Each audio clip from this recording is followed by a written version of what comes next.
بسم اللہ الرحمن الرحیم۔ شروع اللہ کے نام سے جو بڑا مہربان نہایت رحم والا ہے۔ ذاکر نائک کی اسپیشل رپورٹ کے ساتھ میں ہوں شوذب علی اور آپ دیکھ رہے ہیں شوذب ٹی وی۔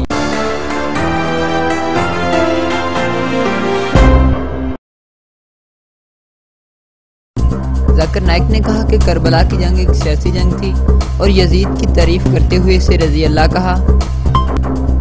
ذاکر نائک نے کہا کہ اس زمانے میں حضرت محمد صلی اللہ علیہ وآلہ وسلم کو بھی ماننا ہمارے لیے حرام ہے۔ ہندوستان کے علماء نے ڈاکٹر ذاکر نائک کے لیکچرز کو حرام قرار دیتے ہوئے ان پر پابندی لگا دی۔ ڈاکٹر ذاکر نائک نے اسامہ بن لادن کا دفاع کرتے ہوئے کہا کہ میں اس کے ساتھ ہوں۔ یزید کو امیر المومنین قرار دینا بدترین جہالت ہے۔ منہاج القرآن علماء کونسل نے مزید کہا ایک نام نہاد مذہبی اسکالر نے ایسا کہہ کے اسلامی تاریخ کو مسخ کیا ہے۔ آل رسول کے خون سے تاریخ کے صفحات سرخ کرنے والے یزید کو مسلمانوں کا امیر قرار دینے والے نام نہاد اسکالر کا حقیقی اسلامی فکر سے دور کا بھی واسطہ نہیں ہے۔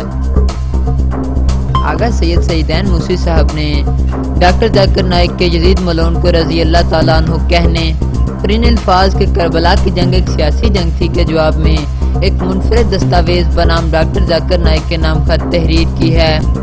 آغا سید سعیدین موسوی صاحب نے اہل سنت کے معتبر کتب سے دلائل دیتے ہوئے یہ ثابت کیا ہے کہ یزید اور اس کے گماشتے قلبی لعنتی تھے اور قیامت تک اس ابدی اور دائمی لعنت میں مبتلا رہیں گے۔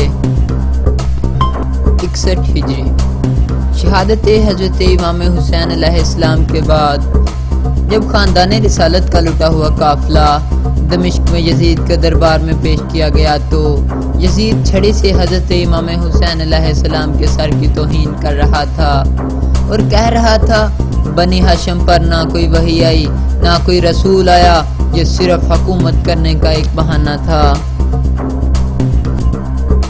حضرت محمد صلی اللہ علیہ وآلہ وسلم کا کلمہ پڑھنے والوں، ڈاکٹر ذاکر نائک کے روپ میں آج کا یزید گستاخی رسالت کرتے ہوئے کہہ رہا ہے کہ محمد کو ماننا حرام ہے کیونکہ وہ مر چکے ہیں۔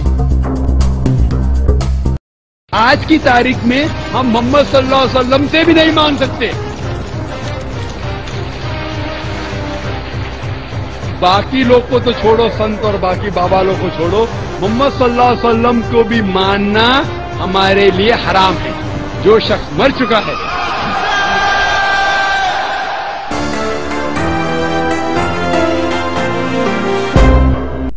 آئیے بڑھتے ہیں رپورٹ کی تفصیل کے جانب۔ ڈاکٹر ذاکر نائک نے کربلا کی جنگ کو سیاسی جنگ قرار دیتے ہوئے یزید کی تعریف کرتے ہوئے اسے رضی اللہ کہا۔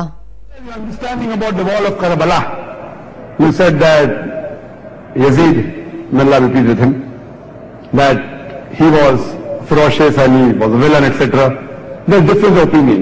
You're not going to discuss about history, and you want to get a difference in the دنیا کے مسلمان بہت بڑی تعداد میں اماموں، فقیروں اور درویشوں کے مزاروں پہ جاتے ہیں، اپنی منتیں مانتے ہیں اور اپنی عقیدت کا اظہار کرتے ہیں، لیکن ذاکر نائک کہتے ہیں کہ جو مر چکا اس سے کچھ مانگ نہیں سکتے، حتیٰ کہ حضرت محمد صلی اللہ علیہ وآلہ وسلم سے بھی نہیں۔ آج کی تاریخ میں ہم محمد صلی اللہ علیہ وسلم سے بھی نہیں مانگ سکتے۔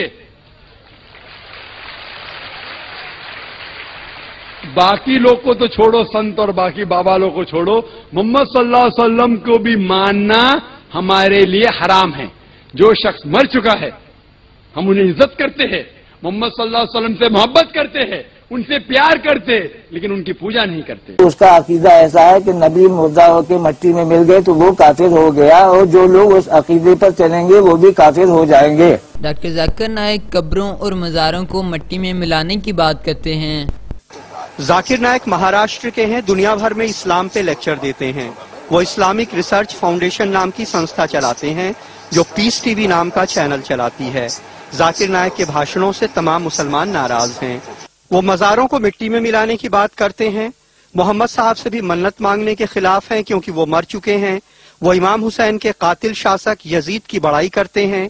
یو پی میں ان کے خلاف شیعہ اور بریلوی سنی علماء لام بند ہو رہے ہیں۔ سرکار نے لکھنؤ میں ان کے لیکچر دینے پہ روک لگا دی ہے۔ اب ان کے خلاف فتویٰ بھی آ گیا ہے جس میں ان کے بھاشنوں کو حرام قرار دیا گیا ہے۔ لیکن یہ حقیقت ہے کہ ذاکر نائک کے بھاشنوں نے مسلمانوں کو دو گٹوں میں بانٹ دیا ہے۔ لکھنؤ سے کمال خان۔ اس معاملے میں اب ہم اسلامی تعلیمات پر گہری نظر رکھنے والی ہندوستان کے معروف جرنلسٹ سعدیہ دہلوی سے ان کی رائے جاننے کی کوشش کریں گے۔ جی سعدیہ، آپ ڈاکٹر ذاکر نائک پر فتویٰ لگائے جانے کو کیسے دیکھتی ہیں؟ فتوے کا تو میں نہیں جانتی کہ فتویٰ دینا چاہیے، یہ تو علماء ہی بہتر جانتے ہیں، لیکن میں یہ ضرور کہوں گی کہ یہ ایک بہت اچھی بات ہے اور بہت پہلے علماء کو قوم کو ذاکر نائک کی باتوں سے، ان کی بھاشنوں سے آگاہ کر دینا چاہیے تھا، ایکسپوز کر دینا چاہیے تھا۔ میں نے خود ان کے بھاشن سنے ہیں انٹرنیٹ پہ، وہ جو ہے دوسرے مذہبوں کو رن ڈاؤن کرتے ہیں کمپیریٹو ریلیجن کے نام سے، اور یہ ان کی جو باتیں ہیں یہ تعصب اور آتنک کے بیچ بول رہی ہیں ہمارے قوم میں۔ یہ محبت کی بات نہیں کرتے۔ علم جو ہے بغیر محبت کے میرے لیے بیکار ہے، اور ہم جو ہے ہمارا ایک صوفی ٹریڈیشن ہے، 1400 سال کی ایک روایت ہے، ہم اس کو ان کے کہنے پہ رد نہیں کر سکتے۔ ہم خواجہ غریب نواز کا دامن نہیں چھوڑ سکتے۔ کیا ہم حضرت نظام الدین اولیاء کا ساتھ چھوڑ دیں؟ ان کے ہمارے جو صوفی اکرام آئے ہیں، ہم انہی کے ہاتھوں پر اسلام لائے ہیں، محبت کے پیغام سے اسلام لائے ہیں۔ اگر ذاکر